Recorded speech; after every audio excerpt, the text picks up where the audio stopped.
नमस्कार साथियों, मैं डॉक्टर राजेश सर आप सभी का एकलव्य एग्रीकल्चर एकेडमी के ऑफिशियल चैनल पर स्वागत करता हूं। आज न्यूज़पेपर के माध्यम से प्राविधिक सहायक या एजीटीए के संबंध में एक बड़ा ही सुखद सूचना हम लोग को प्राप्त हुई है और इस सूचनाओं को सुनने के लिए, जानने के लिए हम लोग लगे हुए थे, प्रयास भी कर रहे थे, लेकिन वो प्रयास अंततः सफल हो गया।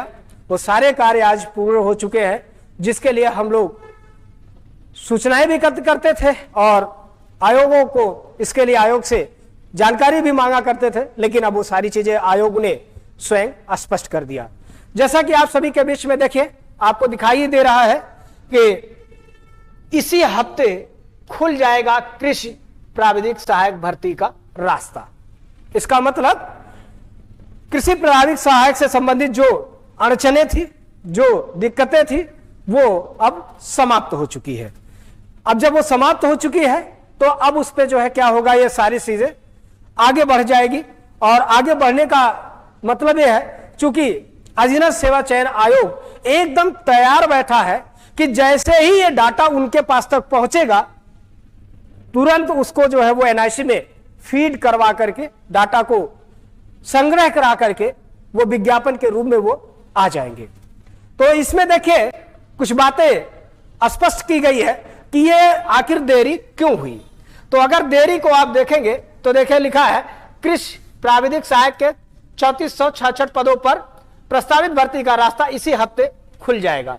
उत्तर प्रदेश लोक सेवा आयोग की ओर से कृषि प्राविधिक सहायक भर्ती 2013 में शामिल होने के बाद ओवर एज हो चुके 906 अभ्यर्थियों का डाटा तैयार किया जा चुका है और इस हफ्ते यह डाटा उत्तर प्रदेश अधीनस्थ सेवा चयन आयोग को भेज दिया जाएगा।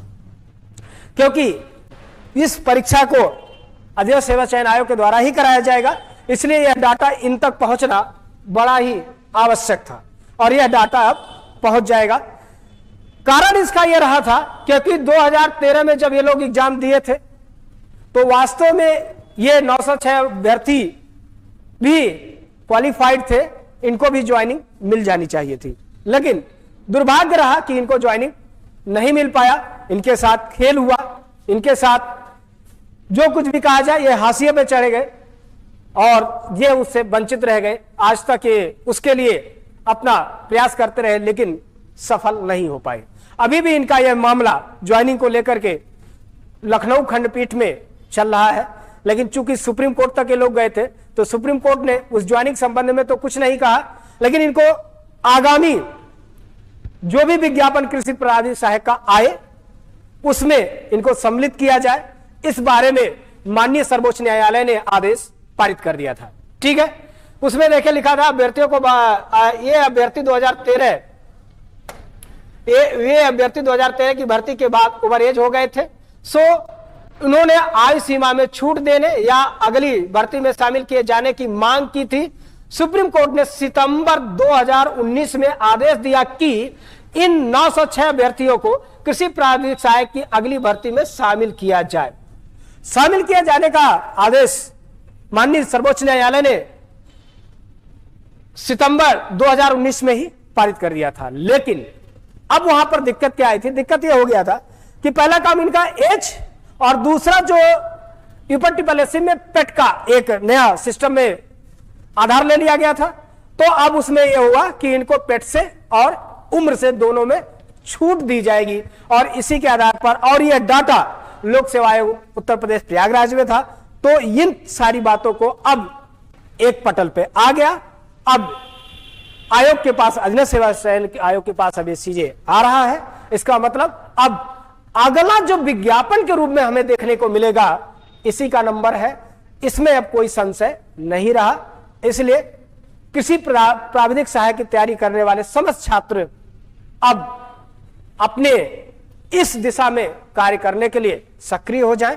जहां भी है, जिस रूप में भी आपको लग रहा है कि अब हम इसमें बेहतर कैसे कर पाएंगे, बेहतर करने के लिए अपनी सोच, अपनी रणनीति के तहत कार्य को प्रारंभ कर दीजिए। इस संबंध में एकलव्य एग्रीकल्चर एकेडमी के द्वारा हमारी संस्था पिछले 12 वर्षों से इस क्षेत्र में कार्य कर रही है। हमने इसके पहले भी SSC जब कराया तब भी, या लोक सेवा आयोग उत्तर प्रदेश के द्वारा कराया गया था तब भी, इन सभी विज्ञापनों के संबंध में बैच चलाए गए थे। इस बैच के लिए भी संस्था हमारा पूरी तत्परता से अपनी टीम के साथ सक्रिय होकर के काम कर रहा है, आगे करता रहेगा। आप सभी का भविष्य उज्जवल हो, आप सभी इसमें बेहतर कर पाए और आप लोगों की जो समस्याएं हो उसके निराकरण के लिए हमारी संस्था सदैव तत्पर रहेगी। आप सभी इसमें किसी भी तरह की समस्याओं के निदान के लिए आप हमारे मोबाइल नंबर पर संपर्क करके आप इसमें जानकारी एकत्र कर सकते हैं। हमारी पूरी टीम इस पर आपको सक्रिय होकर के पूरा कार्य करती रहेगी और उम्मीद करते हैं आप सभी लोग इसमें सफल होंगे। हम सभी अभ्यर्थियों के इसमें सफल की कामना करते हैं और उम्मीद करते हैं कि आप सभी लोग बेहतर ढंग से अपने कार्य करेंगे और अपने लक्ष्य को प्राप्त करेंगे। इसके लिए आप सभी को बहुत बहुत शुभकामनाएं। जो आज ये सूचना मिली यह हम सभी के लिए सुखद है। अब हम लोग इस पे आगे बढ़ने का प्रयास करेंगे। अब आज के लिए इतना ही, धन्यवाद।